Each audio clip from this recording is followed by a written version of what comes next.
হোসেন ওহাবি, আগে ছিল সালিহি, এখন হচ্ছে মুতালেব হোসেন ওহাবি। সে নাকি আমাদের মুফতি আলাউদ্দিন সাহেবকে চ্যালেঞ্জ ছুড়ে দেয়।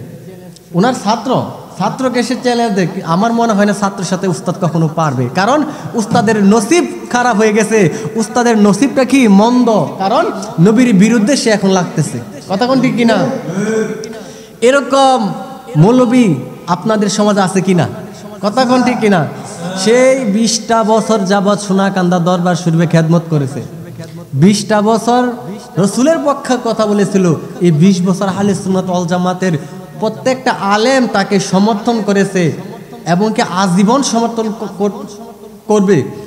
এখন কিভাবে আমার রসুলের বিরুদ্ধে সে কথা বলতেছে, আমার মিলাদ কিয়ামের বিপক্ষে সে কথা বলে, এখন কি সুন্নি জামাতকে মানবে?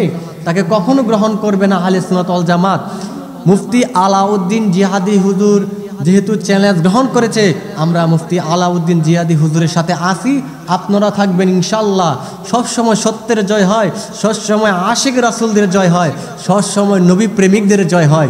মুতালেব হোসেন ওহাবি, সে কি ওহাবি? সে নবীর পক্ষের লোক নয়, নবীর পক্ষের লোক মুফতি আলাউদ্দিন জিহাদি, গিয়াসউদ্দিন তাহিরি, আমদাদ হোসেন রায়পুরি, আমার পূর্বে যে আলোচনা করেছে কারি রাজীব আল হাজি, তারা হচ্ছে নবী প্রেমীর লোক।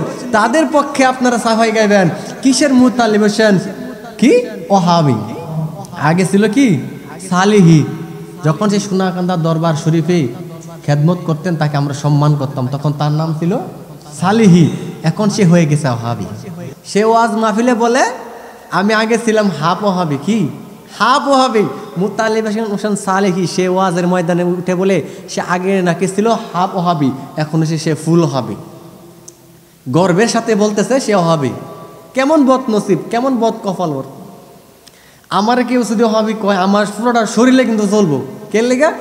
ওহাবি কারে বলা হয়? যে নবীর বিরুদ্ধে থাকে, যে নবীর বিরুদ্ধে সবসময় কথা বলে, তারে কি বলা হয়? ওহাবি। আর নিজের ইচ্ছা করতেছে আমি ওহাবি। এখন দেখেন কেমন কপাল পোড়া। এর মতো কপাল ভরা দুনিয়াতে কেউ আসেনি।